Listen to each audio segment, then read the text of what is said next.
السلام عليكم ورحمة الله وبركاته.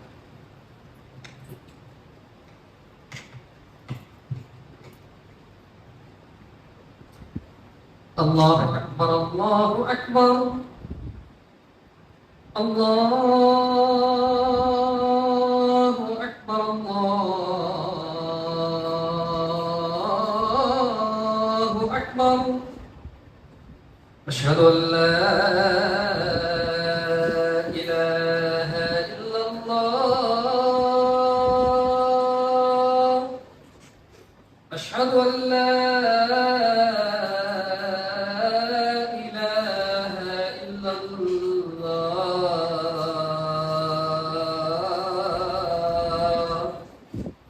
أشهد أن محمدا رسول الله.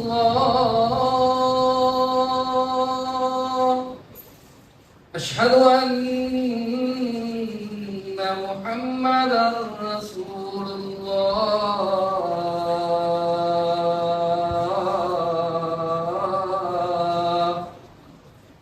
حي على الصلاة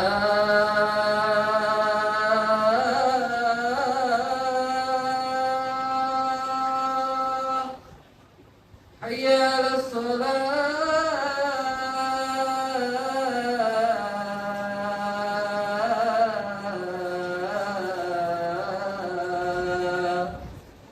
حي على الفلاح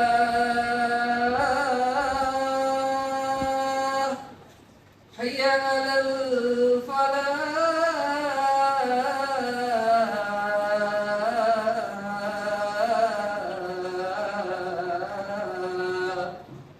الله أكبر الله أكبر. لا إله إلا الله.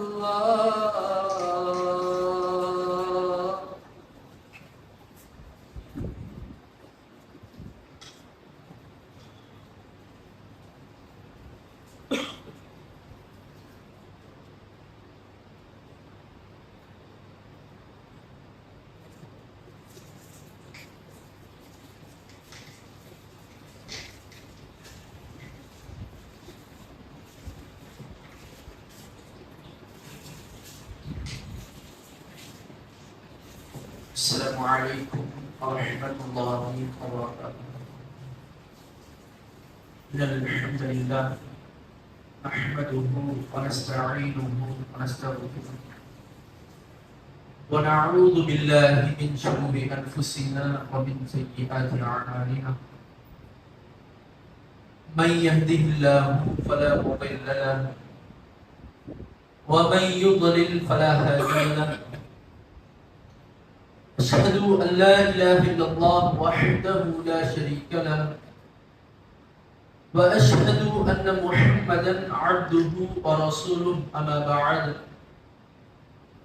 فقد قال الله تعالى في القرآن الحكيم والفرقان المجيد: أعوذ بالله من الشيطان الرجيم. بسم الله الرحمن الرحيم. يا أيها الذين آمنوا اتقوا الله حق تقاته ولا تموتن إلا وأنتم مسلمون.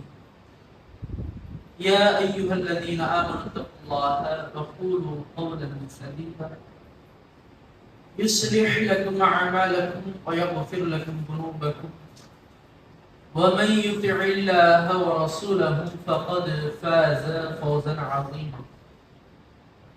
إن أصدق الحديث كتاب الله وأحسن الحديث حديث محمد صلى الله عليه وسلم وشر الأمور محدثاتها وكل محدثة بدعة وكل بدعة ضلالة وكل ضلالة في النار.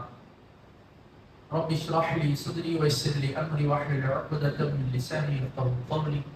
رب زدني علما. அளவற்ற அருளாளனும் நிகரில்லா பேரன்புடையவனுமாகிய எல்லாம் வல்ல அல்லாஹ்வின் திருப்பெயரால் ஆரம்பம் செய்கிறேன்.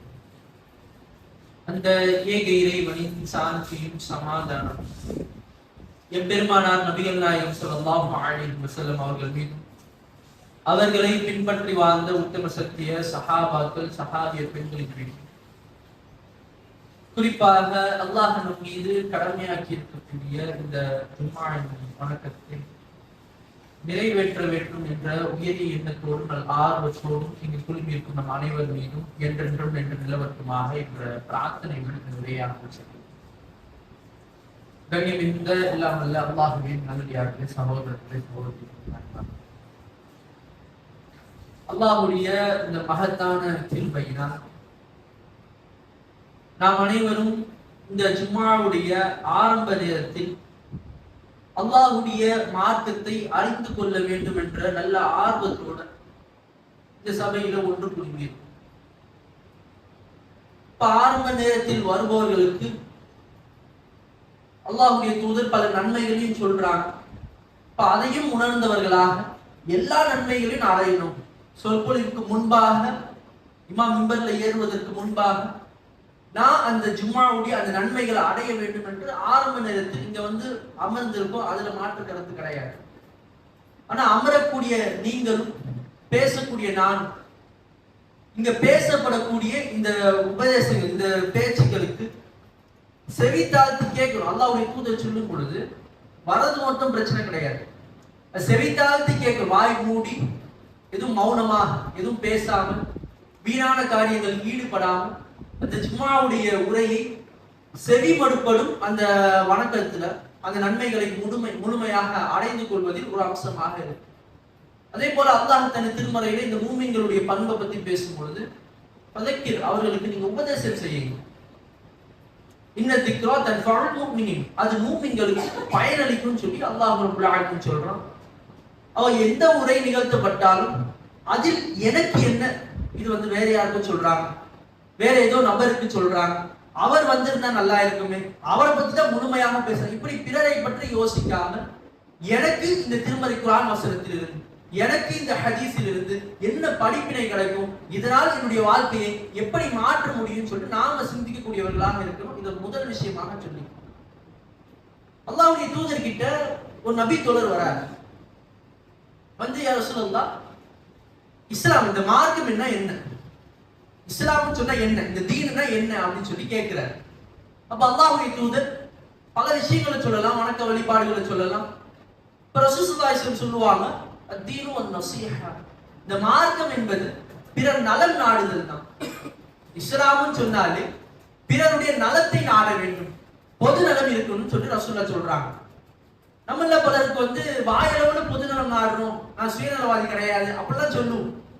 ஆனா உண்மையிலே பார்த்தோம் அப்படின்னு சொன்னா, நம்முடைய ஒரு நாள் எடுத்து பார்த்தோம்னா நாம நமக்காக எவ்வளவு மணி நேரங்களை செலவழிக்கிறோம், நம்முடைய குடும்பத்திற்காக நமக்காக நம்ம எவ்வளவு நேரத்தை செலவழிக்கிறோம், பிறருக்காக எவ்வளவு நேரத்தை செலவழிக்கிறோம் அப்படின்னு நம்ம ஒரு கேள்வி எழுப்பணும்னு வைங்களேன்.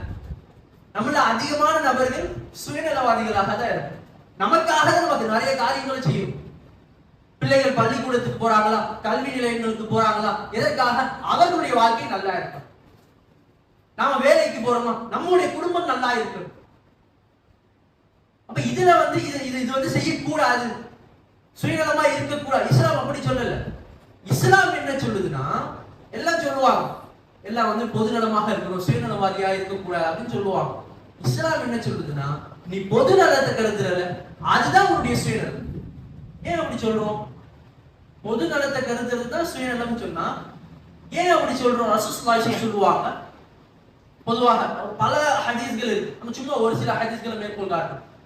ரசூலுல்லாஹ் சொல்லுவாங்க, இந்த உறவை பேணக்கூடிய விஷயத்தை சொல்லும் பொழுது அல்லாஹ்வுடைய தூதர் சொல்லுவாங்க, மன் கதஅ லா யதுல் ஜன்னah, எவன் ஒருவன் உறவை முறிக்கிறான், உறவாடுவோம், அண்ணன் தம்பியா இருப்பாரு, இல்ல மாமன் மச்சானா இருப்பாரு, ஏதோ ஒரு காரணம், ஏதோ ஒரு சச்சரவு, ஏதோ ஒரு பிரச்சனை, உறவை யார் முறிக்கிறாரோ லா யதுல் ஜன்னah, அவர் சொர்க்கம் நுழைய மாட்டார்.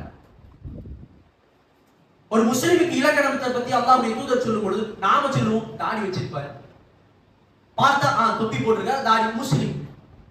அரபியில ஒரு பெயரை வச்சிருக்காரு, முஸ்லிம். இப்படி அல்லாஹ்வுடைய தூதர் சொல்லல.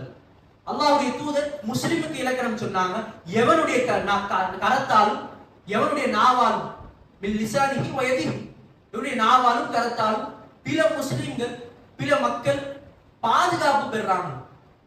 மன்சலம, யார் பாதுகாப்பு பெறாங்க அவன் தான் உண்மையான முஸ்லிம்.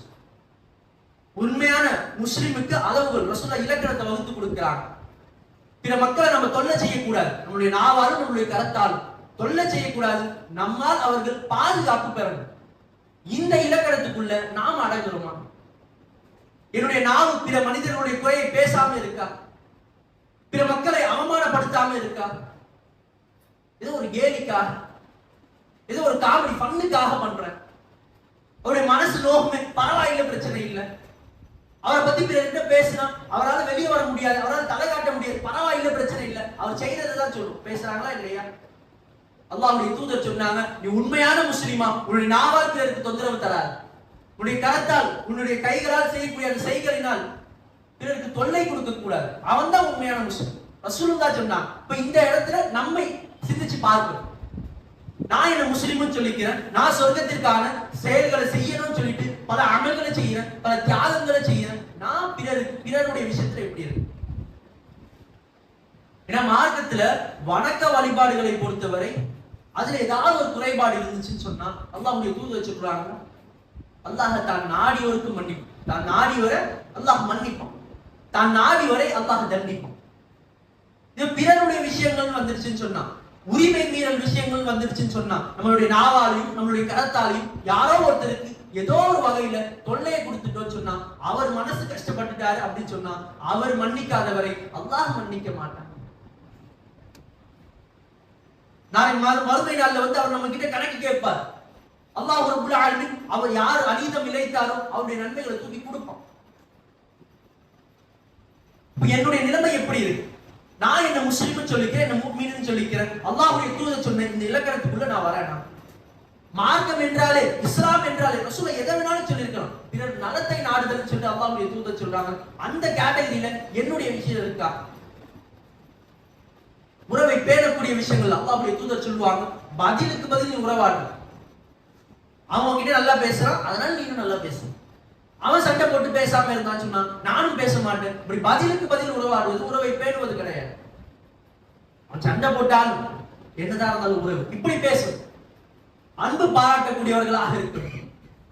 பல ஹதீஸ்கள் பிறருக்கு நாம ரசூலுல்லாஹி ஸல்லல்லாஹு அலைஹி வஸல்லம் சொல்லும் பொழுது ஈமானுக்கு 70 கிளைகள் கடைசியாக இருக்கக்கூடியது அல்லாஹ்வுடைய தூதர் சொல்லும் பொழுது, நம்ம அந்த ரோட்ல நடந்து போகும் பொழுது ஏதோ ஒரு கல் இல்ல ஏதோ மரம் சாஞ்சு கிடக்கும், அந்த இடையூறாக இருக்குல்ல, அதை தூக்கி போடுறதும் ஈமான்ல ஒரு பகுதி தான். பிறருக்கு தொந்தரவு கொடுக்குது, பிறருக்கு இது இடையூறாக இருக்கு அப்படின்னு கருதி அதை தூக்கி விலக்குறவுள்ள அதுவும் ஈமான்ல ஒரு பகுதி தான். அதுதான் கடைசி தன்மை அல்லாஹ்வுடைய தூதர் சொல்றாங்க. அப்ப ஈமான்னு சொன்னா அல்லாஹ்வை நம்புறதுதான், ரசூலுல்லாஹ்வை நம்புறதுதான், மறுமை வாழ்க்கையை நம்புறதுதான். அதுவும் முக்கியமான விஷயங்கள் தான். பிறருடைய நலத்தையும் நாடணும். நம்முடைய இந்த வாழ்க்கை என்பது சுயநலமான வாழ்க்கையாக இருந்தாலும் இது பிறர் நலத்தை நாடுவது எப்படின்னா, நாம் ஒருத்தருக்கு நல்லது செய்யணும்னா அல்லாஹ் ரப்பல் ஆலமீன் சொல்வதாக ரசூலுல்லாஹி ஸல்லல்லாஹு அலைஹி சொல்றாங்க. அல்லாஹ்வுடைய தூதர் சொல்லுவாங்க, அல்லாஹ் அந்த யார் மனிதனுக்கு இரக்கம் காட்டலையோ, அல்லா யர்ஹமுன் நாஸ், யார் மனிதனுக்கு இரக்கம் காட்டலையோ அவருக்கு அல்லாஹ் இரக்கம் காட்ட மாட்டான். நீ மனுஷனுக்கு இரக்கம் காட்டு, அல்லாஹ் இரக்கம் காட்டுவான். நீ பிற மனிதர்களை மன்னி, அல்லாஹ் உன்னை மன்னிப்பான். ஒரு திருமறை குர்ஆன் வசனம். செல்வந்தராக இருக்கக்கூடியவர்கள், இந்த ஏழையாக இருக்கக்கூடியவர்களுக்கு, ஹிஜ்ரத் செஞ்சு வந்தவங்களுக்கு, அவர்களுக்காக நீங்க தர்மம் செய்ய மாட்டேன்னு சொல்லி நீங்க சத்தியம் செய்யாதீங்கன்னு சொல்லிட்டு ஒரு திருமறை குர்ஆன் வசனம் இறங்கும். எப்ப இறங்கும் அப்படின்னு சொன்னா, எல்லாருக்கும் தெரிந்த ஒரு சம்பவம். அபூபக்கர் சித்திக் ரலியல்லாஹு அன்ஹு அவர்களுடைய மகள் ஆயிஷா ரலியல்லாஹு அன்ஹா மேல ஒரு அவதூறு பழி சுமத்தப்படும். அதை பரப்பியது ஒரு நபி தோழரும், மிஸ்டக்னு சொல்லக்கூடிய ஒரு நபி தோழர் என்ன பண்ணுவாங்க, அவரும் அந்த அவதூறை பரப்புவதில் ஒரு ஆளாக இருக்காங்க. இந்த மிஸ்டக் என சொல்லக்கூடியவர் அபூபக்கர் ரலியல்லாஹு அன்ஹுடைய அவங்களிடத்திலிருந்து உதவியை பெறக்கூடியவர். அவங்களோட ஏதோ ஒரு பொருளாதார உதவியை அபூபக்கர் சித்திக் ரலியல்லாஹு அன்ஹு அவங்களுக்கு கொடுப்பாங்க. அப்ப அவரும் இந்த அவதூறை பரப்பியதற்கு பிறகு நம்ம கிட்ட பொருளாதார தர்மம் வாங்கிட்டு நம்முடைய மகளை பற்றியே தவறான ஒரு செய்தியை பரப்பி இருக்காரு அப்படின்னு சொல்லிட்டு அபூபக்கர் சித்திக் என்ன பண்ணிடுறாங்க, இனிமே அவருக்கு நான் உதவி செய்ய மாட்டேன்னு சத்தியம் செஞ்சிடறாங்க. அப்ப அல்லாஹ் இந்த வசனத்தை இறக்கும் பொழுது, இந்த மாதிரி நீங்க சத்தியம் செய்யாதீங்க, அது கடைசியா அல்லாஹ் பேசும் பொழுது நீங்க அவரை மன்னிங்க, அல்லாஹ் உங்களை மன்னிக்கணும் நீங்க ஆசைப்படுறீங்களா? நாம பல பாவங்களை செய்யறோம், நாம அல்லாஹ்விற்கு இழைக்கக்கூடிய அநீதிகள் பல இருக்கு, சரியான முறையில வணக்க வழிபாடுகள்ல ஈடுபடுறது கிடையாது. அல்லாஹ் என்னுடைய தவறுகளை பொறுக்கணும், அல்லாஹ் என்ன மன்னிக்கணும், நாளை மறுமை நாளில் அல்லாஹ் என்னை கேவலப்படுத்த கூடாது நீங்க ஆசைப்படுறீங்களா? நீங்க நினைக்கிறீங்களா அல்லாஹ் மன்னிக்கணும்னு? நீங்க அவரை மன்னிங்க. அல்லாஹ் நம்மை மன்னிக்கணும்னு சொல்லி ஆசைப்பட்டோம்னா நாம பிற மனிதர்களை மன்னிக்கணும். அல்லாஹ் நம் மீது இரக்கம் காட்டணும்னு ஆசைப்பட்டோம்னா நாம பிற மனிதர்கள் மீது இரக்கம் காட்டணும். இப்படி இஸ்லாம் எல்லா வகையிலும் அண்டை வீட்டாருக்கு ரசூலுல்லாஹி சொல்லுவாங்க, அவங்களுக்கு செய்யக்கூடிய அந்த உதவிகள் எல்லாம் பார்த்து அந்த ஹதீஸை அறிவிக்கக்கூடிய அந்த நபி தோழர் சொல்லுவாங்க, எந்த அளவுக்குன்னா ரசூலுல்லாஹ் அவங்களை என்ன வாரிசாக ஆக்கிடுவாங்களோ அப்படி நான் பயந்தேன். வாரிசுன்னு சொன்னா சொத்துல ஒரு பங்கு வாரிசுக்கு கொடுக்கணும்ல, அந்த அளவுக்கு அல்லாஹ்வுடைய தூதர் அண்டை வீட்டாரை பேணணும், அண்டை வீட்டாருடைய மனசை நோகடிக்க கூடாது. அண்டை வீட்டாரை யார் நோகடிக்கிறாங்க அவர் சொர்க்கம் பிறர் மனிதர்களை அண்டை வீட்டார்ல யாருக்கு ரொம்ப உரிமை இருக்கு, உங்களுடைய வீட்டுல யார் பக்கத்துல இருக்காங்க அவர்களுக்கு உரிமை இருக்கு. அவங்க பசித்து இருக்கக்கூடிய நிலையில நீங்க சாப்பிடாதீங்க, நீங்க மட்டும் வயிறு நிரம்ப சாப்பிடாதீங்க. நீங்க குழம்ப வச்சீங்கன்னு சொன்னா கொஞ்சமாக இருந்தாலும் அதிகமாக தண்ணீரை சேர்த்து கொண்டு அவர்களுக்கும் கொஞ்சம் போய் கொடுங்க. இப்படி எல்லா வகையிலும் பிற மனிதர்களுக்கு உதவி செய்யக்கூடிய ஒரு சூழலை இஸ்லாம் ஏற்படுத்தி, நமக்கு எல்லாம் ஒரு பல நாட்டு மதத்தவர்கள் என்ன பண்ணுவாங்க, அப்ப எதற்காக இஸ்லாம் எல்லாரையும் பேணணும், எல்லாருக்கும் நலம் நாடணும் சொல்லுதுன்னு சொன்னா ஏன் பல போர்க்களங்கள் எதனால ஏற்பட்டுச்சு அப்படின்னு சொன்னா, ஆரம்பத்துல பத்ர், உஹது, கந்தக் இது எல்லா யுத்தங்களும் எப்படி ஆரம்பிக்குது அப்படின்னு சொன்னா, அந்த இணை வைப்பாளர்கள் எப்படியாவது இந்த சமுதாயத்தை ரசூலுல்லாஹ்வை ஏற்றுக்கொண்டு இந்த அன்சாரிகளையும் இந்த முஹாஜிர்களையும் எப்படியாவது கொலை செஞ்சிடணும்.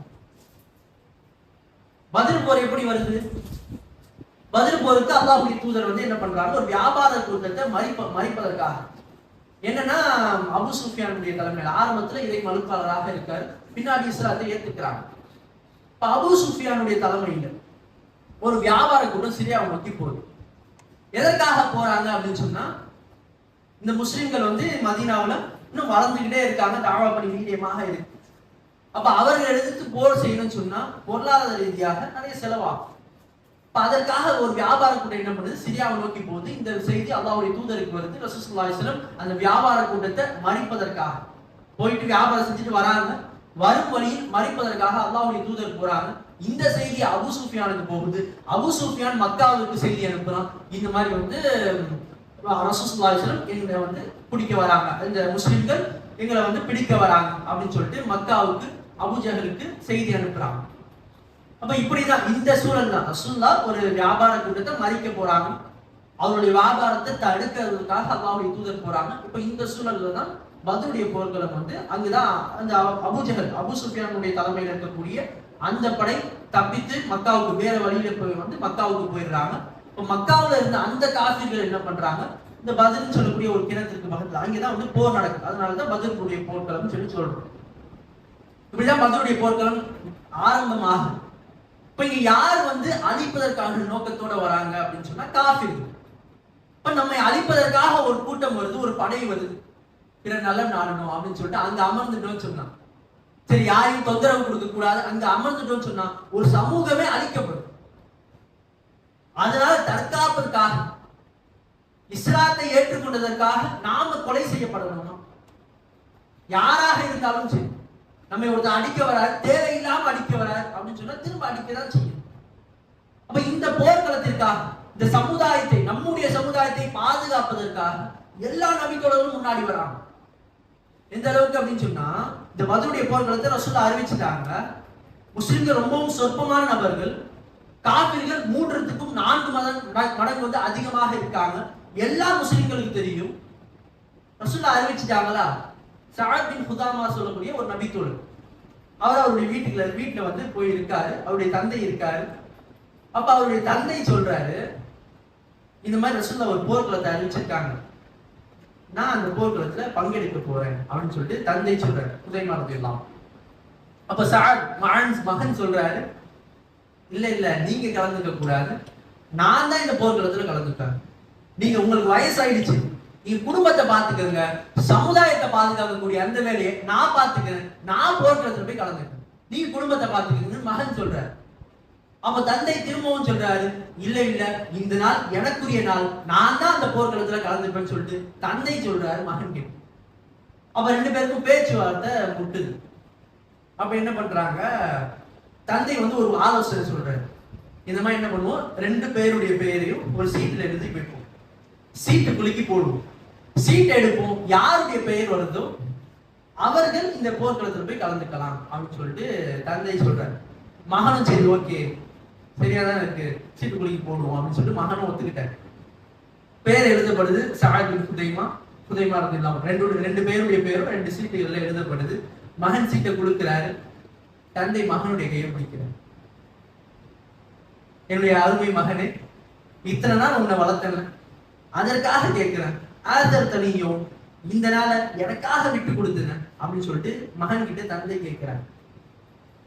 அப்ப மகன் சொல்றாரு, சீட்டு குலுக்கி போடலாம் நீங்க தானே சொன்னீங்க, அதுனும் நீதம் நீதமாக தான் இருக்கணும், நீங்க தான் சீட்டு குலுக்கி போடலாம்னு சொன்னீங்க, ஒத்துக்கிட்டாச்சு, சீட்டு குலுக்கி போடுவோம், யாருடைய பெயர் வருதோ அவர் வந்து போர்க்களத்துல போய் கலந்துக்கலாம் அப்படின்னு சொல்லிட்டு மகன் சொல்றாரு.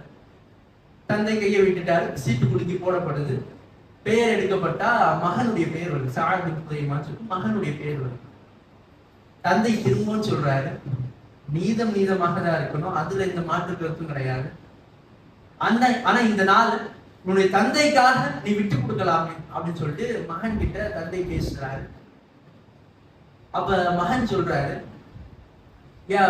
என்னுடைய அருமை தந்தையே, லவ்கான வைரல் ஜன்னத், இது சொர்க்கம் ஆயிற்று, இது சொர்க்கம் மட்டும் இல்ல அப்படின்னு சொன்னா நான் இந்த இடத்தில் உங்களை தேர்வு செய்திருப்பேன், இது சொர்க்கம் அப்பா, இது சொர்க்கத்திற்கான ஒரு காரியம், இந்த சொர்க்கத்தை நான் யாருக்காகவும் விட்டு கொடுக்க மாட்டேன்னு சொல்லிட்டு மகன் சொல்லிடுறாங்க.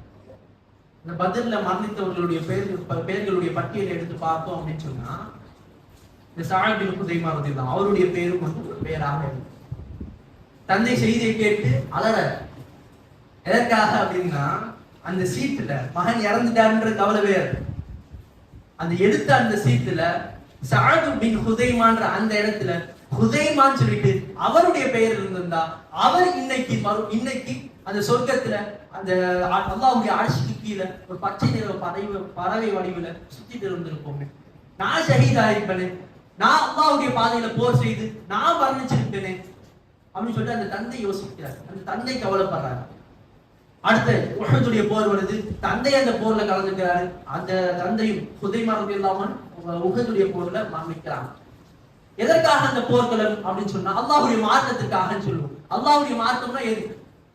இஸ்லாத்தை பின்பற்றுவோன்ற அந்த காரணத்திற்காக ஒரு சமுதாயத்தை, ஒரு இஸ்லாமிய மக்களை, முஸ்லிம்களை ஒரு சமுதாயம் கொள்வதற்காக வருது. அப்ப கொள்வதற்காக வரும் பொழுது அவர்களை பாதுகாக்கக்கூடிய அந்த முயற்சி இறங்கும் பொழுது இது அல்லாஹ்வுடைய பாதையில போற அப்படின்னு சொல்றோம். அல்லாஹ்வுடைய பாதையில போறோம்னா எல்லாம் முஸ்லிமா மாறு, இல்லைன்னா கொலை செஞ்சிடும், அப்படி நடந்துச்சா போர்க்களங்கள்? முஸ்லிமா மாறினதற்காக கொலை செய்ய வந்தாங்க, அவர்களை எதிர்த்து போர், தற்காப்பிற்காக போர், ஒரு சமுதாயத்தை காப்பாற்றுவதற்காக போர். அப்ப எல்லா போர்க்களங்களும் இந்த அடிப்படையில தான் நடந்துச்சு. போர்க்களங்கள்ல சும்மா கிடையாது, இஸ்லாத்தை வந்து பரப்பணும், எல்லா இடங்களிலும் பரப்பணும், இதற்காக நடந்தது கிடையாது. இஸ்லாத்தை பாதுகாக்க வேண்டும், அல்லாஹ்வுடைய மார்க்கத்தை பாதுகாக்க வேண்டும், அதற்காக நடந்ததுதான் இந்த போர்க்களம். அதற்காக தான் அந்த சஹாபாக்கள் உயிர் தியாகங்கள் செஞ்சாங்க. ரசூலுல்லாஹ் தஆவா செய்யும் பொழுது ஆரம்பத்துல பயங்கரமான எதிர்ப்புகள். ரசூலுல்லாஹ் மக்காவுல தஆவா செய்றாங்க. ஆரம்பத்துல அபூ தாலிப் வந்து உயிரோட இருக்கும் பொழுது ரசூலுல்லாஹ்வுக்கு அந்த அளவுக்கு பெரிய பிரச்சனை கிடையாது. அபூ தாலிப் மரணித்த பிறகு கேட்க ஆளு கிடையாது, எல்லாரும் அல்லாஹ்வுடைய தூதரை கொலை செய்யக்கூடிய அளவுக்கு அந்த மக்கா காஃபிர்கள் திட்டமிடுறாங்க. மக்காவுல தஆவா செய்ய முடியல, அல்லாஹ்வுடைய தூதர் தாயிஃப் நகரத்துக்கு போறாங்க. இந்த தாயிஃப்ல நடந்தது, அல்லாஹ்வுடைய தூதர் போறாங்க, நடந்தே போறாங்க, ஒரு 80 கிலோமீட்டருக்கு மேல ரசூலுல்லாஹ் நடந்தே போறாங்க. எதற்காக போறாங்க? அந்த சமுதாயத்திற்காக, அவர்களை எப்படியாவது நேர்வழிக்கு கொண்டு வரணும். நரகத்திற்குரிய காரியங்களை செஞ்சுட்டு இருக்காங்க, அவர்கள் சொர்க்கம் வரணும்னு சொன்னா இந்த இஸ்லாம் அவர்களுக்கு கொண்டு போய் சேர்க்கணும்னு சொல்லிட்டு அல்லாஹ்வுடைய தூதர் அந்த ஆசையோட அந்த தாயிஃப் நகரத்துக்கு போறாங்க.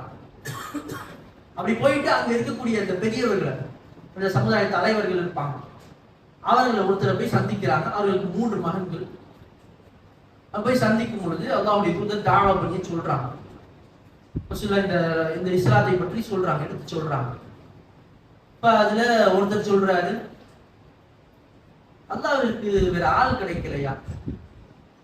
உங்களை போய் அல்லாஹ்வுக்கு வேற ஆள் இல்லையா? உங்களை போய் அல்லாஹ் இந்த ரசூலுடைய பதவி, இந்த மார்க்கத்தை எடுத்து சொல்றதுக்கு உங்களை போய் அல்லாஹ் தேர்வு செஞ்சிருக்காங்க, வேற எதுவும் ஆள் கிடைக்கலையா அல்லாஹ்வுக்கு? ரசூலுல்லாஹ் அசிங்கப்படுத்துறாங்க. இன்னொரு நபர் சொல்றாரு, நீங்க உண்மையிலேயே அல்லாஹ்வுடைய தூதராக இருந்தீங்கன்னா உங்களுடைய வார்த்தையை மறுப்பது எனக்கு பாவமாயிடும்.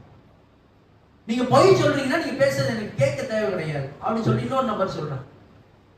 இப்படி சொன்ன பிறகு அல்லாஹ்வுடைய தூதர் அவங்க ஏற்க மாட்டாங்கன்னு, சரி இதை யாருக்கும் சொல்லாதீங்க அப்படின்னு சொல்லிடுறாங்க. அதை இவர்கள் எல்லா இடத்திலும் சொல்லி அல்லாஹ்வுடைய தூதருக்கு அதற்கு பிறகு 7 நாள் அந்த தாயிஃப் நகரத்துல தங்குறாங்க. இந்த 7 நாளும் அல்லாஹ்வுடைய தூதருக்கு கொடுமை. ரசூலுல்லாஹ் அந்த சமுதாயத்திற்கு ஒரு நல்லது செய்யறதுக்காக போறாங்க, இஸ்லாத்தை சொல்வதற்காக போறாங்க. அல்லாஹ்வுடைய தூதர் ரொம்ப கருணை உள்ளம் கொண்டவங்க.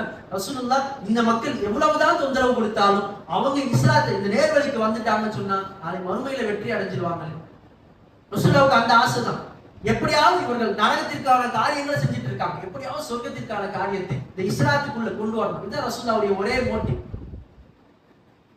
இப்ப ரசூலுல்லாஹ் போய் தாவா செய்யறாங்க. அவங்க என்ன பண்றாங்க, அவர்களுடைய அந்த பெண்களை விட்டு அல்லாஹ்வுடைய தூதரை பேச சொல்றாங்க, திட்ட சொல்றாங்க. இந்த பெண்கள் அல்லாஹ்வுடைய தூதரை திட்டுறாங்க. ரசூலுல்லாஹ் எங்க போனாலும் அவர்கள் சொல்வதை கேட்க கூடாதுன்னு சொல்லிட்டாங்க. ரசூலுல்லாஹ் சொல்வதை கேட்பது கிடையாது.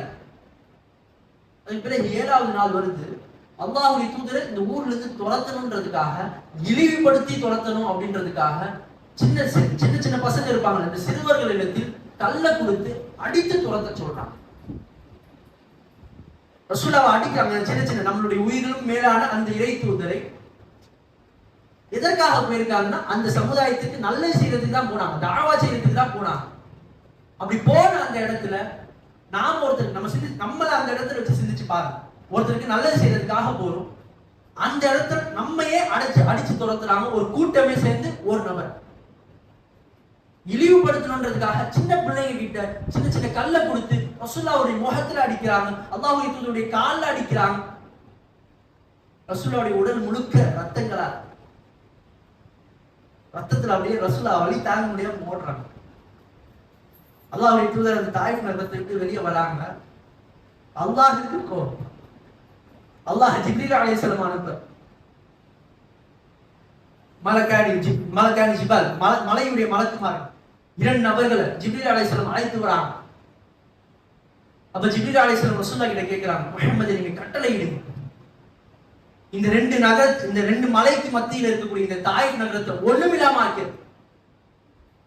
அல்லாஹ் கோபப்பட்டு மலக்குமார் அனுப்ப. அப்போ அல்லாஹ்வுடைய தூதர் சொல்றாங்க, இல்ல அவங்களை எதுவும் செய்ய வேண்டாம்.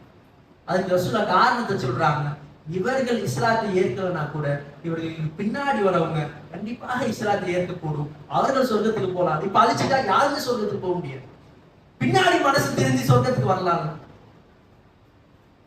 அல்லாஹ்வுடைய தூதருடைய அந்த உள்ளம் எப்படி இருந்துச்சு? எனக்கு தப்பு தான் செஞ்சான், நான் அவனுக்கு எதையுமே எதையும் செய்யல, என்னை அடிச்சு துரத்துனா, என்ன முகம் முழுக்க ரத்தத்தை துடைத்தவர்களாக, ரத்தம் வடியக்கூடிய நிலையில் ஓடியவர்களாக அல்லாஹ்வுடைய தூதர் வந்தாங்க. இந்த நிலையில் எந்த மனிதராக இருந்தாலும் கட்டாயமாக ஏதாவது செய்யணும் நினைக்கவும் மாட்டோமா? ரசூலுல்லாஹ் அந்த நிலைமையில கூட அந்த சமுதாயத்திற்கு நல்லதுதான் நாட்டான். பின்னாடி அவங்க இஸ்லாத்தை ஏற்கலாங்க, அவங்க இஸ்லாத்தை ஏற்க அவர்கள் ஒரு சிலராவது யார் என்னை அடித்து விரட்டினாங்களோ, எந்த சிறுவர்கள் என்னை அடித்து விரட்டினாங்களோ அவர்கள் பிறகு இஸ்லாத்திற்கு வந்தா அவங்களும் சொர்க்கத்துக்கு போவாங்க ரசூலுல்லாஹ் அடைச்சாங்க. அப்ப நாம பிற மனிதர்கள் அல்லாஹ்வுடைய தூதரிடத்தில் முன்மாதிரி இருக்கு பேசுவது கிடையாது, வாழ்க்கையில இருக்கு. நம்ம அடித்து அந்த மாதிரி நிலைமையில அல்லாஹ் நம்மளை வைக்கிறது. பிறருக்கு இந்த இஸ்லாத்தின் மூலமாகவும் பிறருக்கு நன்மையை நாடணும். நம்முடைய வாழ்க்கையிலும் சும்மா ஒரு வீட்டுக்கு வாசல்ல ஒரு வண்டியை விடுறதுக்கு ஒரு பிரச்சனை, என் வீட்டு வாசல்ல விட்டுட்டான்.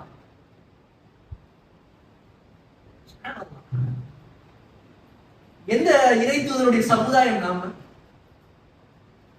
அல்லாஹ்வுடைய தூதர் அண்டை வீட்டார பேணி வாழும். எவ்வளவோ காரியங்களை ரசூலுல்லாஹ் சொல்லியிருக்காங்க. அது நம்மளுடைய வாழ்க்கை தான் அவர்களுக்கு தெரியும் இஸ்லாம்னு சொல்லி. அல்லாஹ்வுடைய தூதருடைய வாழ்க்கையை பார்த்தாங்க. அந்த வாழ்க்கையினால ரசூலுல்லாஹ் பொய் சொல்ல மாட்டாங்க. அல்லாஹ்வுடைய தூதர் பேசினா உண்மையெல்லாம் பேசுவாங்க. வேற யார் வேணாலும் பொய் சொல்லலாம், ரசூலுல்லாஹ் பொய் பேச மாட்டாங்க. அப்படின்ற அந்த அவங்களுடைய அஹ்லாக், அவங்களுடைய அந்த கேரக்டர்னால நிறைய பேர் இஸ்லாத்துக்கு வந்தாங்க. அப்ப இஸ்லாத்தை நம்முடைய வாழ்வியல் ஆக்கணும். இஸ்லாத்தை நாம சரியான முறையில கடைபிடிச்சோம்னு சொன்னா இன்ஷா அல்லாஹ் நம்மை பார்க்கக்கூடிய அந்த மாற்று மதத்தவர்களுக்கும் இந்த இஸ்லாம் சென்றடையும். அவங்க பார்ப்பாங்க, எதனால இவன் ரத்த தான முகாம் அதிகமாக செய்யணும், எதனால இவன் அதிகமாக ரத்தம் கொடுக்கிறான், எதனால இவன் நமக்கு விட்டு கொடுக்கிறான், எதனால இவர்கள் நமக்காக உதவின்னு சொன்னா முதல்ல வந்து நிக்கிறாங்க. இஸ்லாம் சொல்லுது, இஸ்லாம் தீண்டாமை இல்லைன்னு சொல்லுது, இஸ்லாம் எல்லாரும் சமம் சொல்லுது, இஸ்லாம் ஒரு உயிரை வாழ வச்சா எல்லா உயிரையும் வாழ வைத்ததாக சொல்லுது. இப்ப நாம அவர்களுக்கு நம்முடைய வாழ்க்கையினால நம்ம செய்யக்கூடிய அந்த உதவிகள்னால தாவாவை அதிகமாக அல்லாஹ்வுடைய தூதரை போல முடியவில்லைனாலும் ரசூலுல்லாஹ் கிட்ட ஒரு முன்மாதிரி எடுத்துக்கொண்டு அல்லாஹ்வுடைய தூதரை போன்று செயல்படக்கூடிய நன்மக்களாக எல்லாம் வல்ல இறைவன் உங்களையும் மாற்றியல்ல வேண்டும் என்ற பிரார்த்தனையோடு உரை நிறைவு செய்கின்றேன். வாசல்ல அல்ஹம்துலில்லாஹ் ரப்பில் ஆலமீன். அஸ்ஸலாமு அலைக்கும் வரஹ்மத்துல்லாஹி வபரகாத்துஹு.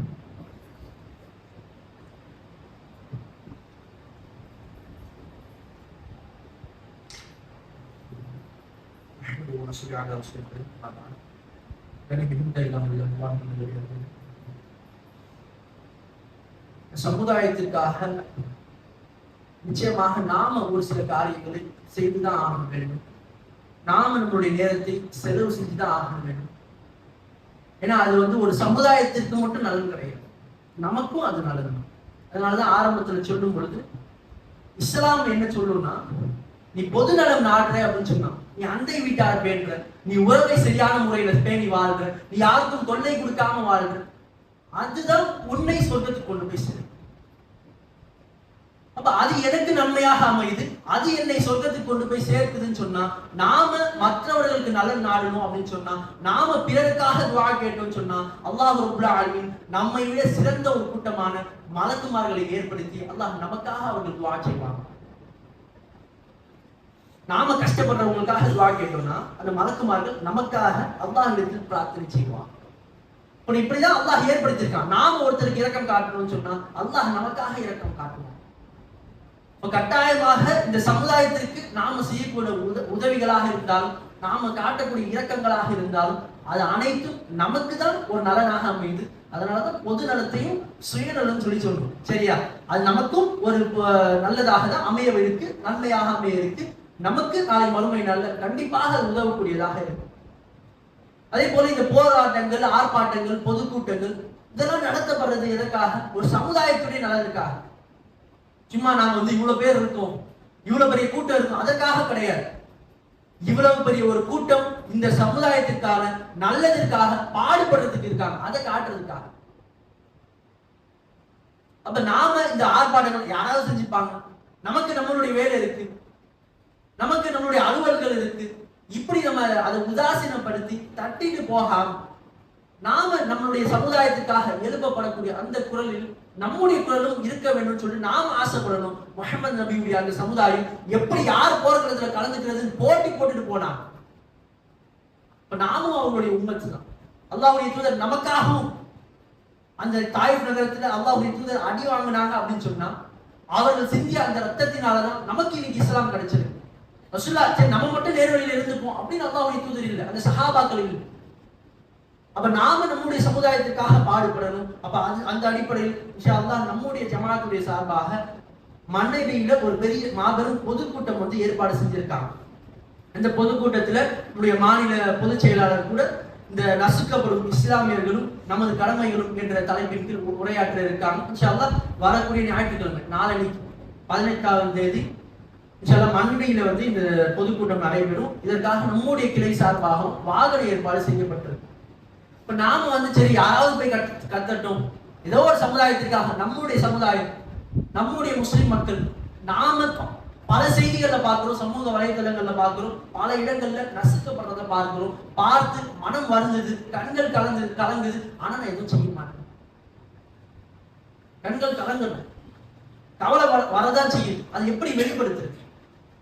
அதற்கு நம்முடைய என்னுடைய சமுதாயத்திற்காக நாங்க இருக்கோம்னு சொல்லிட்டு ஒரு கூட்டத்தை காட்டுவதற்காக நம்முடைய அந்த பேச்சை நம்முடைய அந்த கருத்துக்களை கவர்மெண்ட்டுக்கு இந்த அரசுக்கு எடுத்து சொல்வதற்காக தான் இந்த போராட்டங்கள், ஆர்ப்பாட்டங்கள், இந்த பொதுக்கூட்டங்கள் அனைத்தும் நடத்தப்படுது. அப்ப இதை உணர்ந்து கொண்டு அதிலும் அதிகமான நபர்கள் கலந்து கொள்ள வேண்டும் என்று கேட்டுக்கொண்டவனாக உரை நிறைவு செய்கின்றேன். அஸ்ஸலாமு அலைக்கும் வரஹ்மத்துல்லாஹி வபரகாத்துஹு.